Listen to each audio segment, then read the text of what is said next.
ইলিশ মাছ হলে তো কোনো কথা হবে না। আহা, এটা তিলের মৌসুম। আর বোধহয় ধান কাটা বোধহয় তালে কিভাবে দুলছে। কাশ বন সবারই প্রিয়। দেখো, দেখতে পাচ্ছ, এটা এক্সপিরিয়েন্স আমার নেই, দেখেই খেতে ইচ্ছা করছে। গাইজ, সবাইকে স্বাগতম জানাই আমার মিনি ব্লগে। আজ 3-4 দিন ধরে কোনো ব্লগ দিতে পারছি না সবাইকে। তো সারাদিন ঘরেই থাকি, বেরোতে পারি না। আজ একটু বাড়ির বাইরে বেরোলাম। তো কাল থেকে বৃষ্টি হচ্ছে, বেরোতে পারছি না, ভিডিও করতে পারছি না। যা ভিডিও ছিল সেইগুলোই আপলোড করছি। ভালো লাগছে না বাইরে না বেরোলে। ফেসবুকে যদি ভালো ভালো ভিডিও আপলোড দিতে না পারি, সত্যিই ভালো লাগে না। কারণ যেটা কাজ সেটা করতে থাকি, মাঝে আটকে গেলে কেমন একটা অকওয়ার্ড ফিল হয়। তো আজ বেরিয়ে পড়লাম আমাদের মাঠের পরিবেশটা আপনাদেরকে দেখানোর জন্য। আমার সঙ্গে থাকুন আর আমি আপনাদেরকে দেখাচ্ছি। এটা যেটা দেখছেন, এই লোকেশানটা হচ্ছে একটা কদম বাগান। আর এটা মেহগুনি, সামনে মেহগুনি বাগান আছে এবং শাল, সেগুন। আমি এখানে অনেক ভিডিও করেছি, সেগুলো তুলেছি। এই জঙ্গলটাতে আমি ভিডিও করি, বেশ ভালো লাগে। এই যে দেখতেই পাচ্ছ, জঙ্গল পেরিয়েই মাঠ, মাঠের পরেই বিল, বিলের পরেই গাঁও। তো যারা ব্লগ ভিডিও তৈরি করতে পারো না, সময় দিতে পারো না, তাদের জন্য স্পেশালি কিভাবে ব্লগ ভিডিও করবেন। বাড়ি থেকে বাইরে বেরোবেন, বাইরে কোথাও যেতে পারছেন না, কোনো ভালো লোকেশান, আপনি আপনার পরিবেশটাকেই তুলে ধরুন। এখানে মাঝে মাঝে আমরা এসে রেস্ট করি, ভালো লাগে, সুন্দর পরিবেশ। কলা বাগান টাগান আছে, অসাধারণ। আর এই কলাগুলো কেবল লাগিয়েছে, কলা গাছগুলো। ভালোই হবে কলা গাছে এসে ভিডিও করতে, কলা খাওয়া আর ভিডিও করা। তো দেখো, ব্যাকগ্রাউন্ডে আমি তোমাদেরকে একটু দেখিয়ে দিই। তো এই সেই গার্ডেনটা কিন্তু অনেক বড়, দেখতে পাচ্ছ, অনেক বড়, অনেক বড়। এদিকে এদিকে অনেকটা আছে, এদিকে আছে। চলো, মাঠে মাঠে চলে এসেছি। এখান থেকে কৃষিখাত শুরু হয়ে গেছে পাঁচটা। এখন এটা তিলের মৌসুম। আর বোধহয় ধান কাটা বোধহয় হয়ে গেছে কিনা জানি না, আমি সঠিক বলতে পারবো না।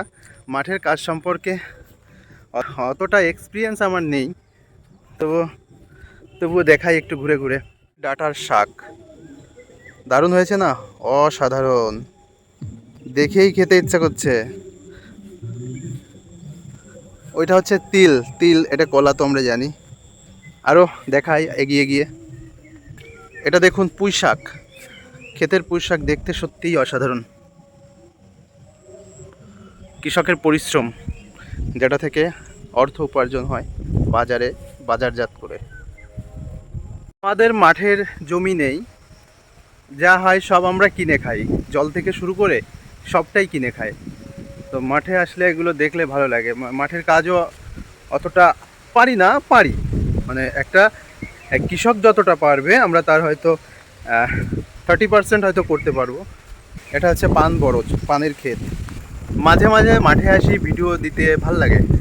খোলা পরিবেশ, উন্মুক্ত হাওয়া বইছে, দারুণ লাগছে। আরে মনটা করে উড়ু উড়ু, বলতে তো কে চাই রে। কিছুদিন আগে আমি এই জায়গার একটা ভিডিও আপনাদেরকে দিয়েছিলাম, ফুলের ক্ষেত। ওই সেই ফুলের ক্ষেত, ফুল তোলা হয়ে গেছে, এখন আর নেই, শুধু পড়ে আছে তার ডাঁটি। ভাল লাগে খোলা পরিবেশে উন্মুক্তভাবে ঘুরে বেড়াতে, সত্যিই ভালো লাগে। একটা ঠাকুমা ওখানে হচ্ছে ছাগল চড়াচ্ছে, ও দেখো বসে আছে আর আমাকে দেখছে যে ছেলেটা কি করে মাঠে এসে। কি বলতো, এই দিক দিয়ে মাঠে আসতে ভয় লাগে, কারণ এই মাঠেই যাই, জঙ্গলের মধ্যে দিয়ে বড় বড় স্নেক আছে যেগুলো খুব বিষধর। তো আমি যাচ্ছি, তবুও ভয় লাগছে আমার। এখানে ছিল কিসের লাউয়ের টাংলা না পটলের টাংলা, শেষ হয়ে গেছে। ক্ষেতের ঝিঙের ক্ষেতের উপরে পাটকাঠি দিয়ে টাংলা হয়, দেখতে পাচ্ছ। কচুর শাক, ওপাশে লাউয়ের ক্ষেত, লাউ। আর এটা লঙ্কার ক্ষেত। গাছে এখন আর লঙ্কা নেই, প্রায় শেষের পথে। তাও দু একটা যে পেকে গেছে, এই দেখো পাকা লঙ্কা। আমি দুটো লঙ্কা তুলি, তিনটে পাকা লঙ্কা নিলাম, 4টে 5টা 6টা। সত্যি সুন্দর লাগছে না? সবুজে সবুজ, সুন্দর মাঠ, প্রকৃতির অপরূপ লীলা, কন্টিনিউ রং বদলাতে থাকে। এই জন্যই তো প্রকৃতি সব থেকে সৌন্দর্যর মধ্যে একটা হচ্ছে প্রকৃতি। যে এটা হচ্ছে কচুর ক্ষেত, দেখো কচুর চাষের দিক দিয়ে হচ্ছে গোড়া দিয়ে কচুর লতি হবে, এই জন্যই লতি কচু বলে, যেগুলো আমরা কচুর লতি খাই, তার ক্ষেত দেখতে পাচ্ছ। আর কদিন পরে এদিক দিয়ে বর্ষার সময় জল শুরু হয়ে যাবে, আর তখন লতিগুলো আর বড় হবে। অলরেডি দেখো ওখানে লতি বেরিয়ে গেছে, ওই দেখো কচুর লতি। এটা খেতে কিন্তু হেভি টেস্ট, তার ক্ষেত। সব খাবারের মধ্যেও কচুর লতি আমার একটা প্রিয় খাবার, আমি খুব ভালো খাই। আর ইলিশ মাছ হলে তো কোনো কথাই হবে না, আহা স্বাদ আর স্বাদ, মজা মজা, সচমে বহুত মজা আতা হ্যায় খানে মে। যারা ভিডিওটি দেখছো, আমি কিন্তু কোথাও যাইনি, জাস্ট মাঠে এসেছি, একটু বক বক করছি, যাই একটা কন্টিনিউ একটা সুন্দর একটা ভিডিও আমি বানিয়ে দিচ্ছি। এটা অনেকের ভালো লাগবে, হয়তো অনেকের লাগবে না। যারা দেখছো অবশ্যই জানাবে ভিডিওটি কেমন লাগলো। যেহেতু আমি কষ্ট করে বানাচ্ছি তোমাদের জন্যই, একটা মন্তব্য রেখে যাবেন, ভালো হোক খারাপ হোক, খুশি হব। তো দেখতে থাকুন, আর কিছু দেখাবো। ধান তো বোধহয় কাটা হয়ে গেছে। সারা জায়গায় ঘুরে একটা অসাধারণ মুহূর্ত পেয়েছি, দেখুন আপনারা দেখলেই বুঝতে পারবেন বাতাসের তালে তালে কীভাবে দুলছে কাশ বন, সবারই প্রিয়। দেখো, দেখতে পাচ্ছো, হেভি না? দারুণ লাগছে জায়গাটা। এটা কিন্তু একটা প্রতীত জায়গা, জায়গাটা ফেলে রেখেছে, এখানে গাছ লাগিয়েছিল, সেই জায়গাতেই কাশবন তৈরি হয়ে গেছে। এগুলো যদি এখন না কাটে,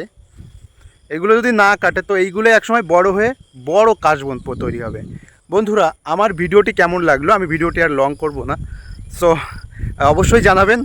আর যারা ভিডিও করতে পারেন না, ব্লগ ভিডিওতে এরকম মাঠে যাবেন, মাঠে গিয়ে সুন্দর সুন্দর ক্ষেতিগুলো দেখাবেন, ফসলগুলো দেখাবেন, আর একটু বিস্তারিত বলবেন, ব্যাস তৈরি হয়ে যাবে আপনাদের blog video. Thank you so much জুড়ে থাকার জন্য। অসংখ্য ধন্যবাদ জানাই প্রত্যেককেই, বুক ভরা ভালোবাসা, অভিনন্দন। সবাই ভালো থাকবেন, সুস্থ থাকবেন, আবার দেখা হবে, টাটা।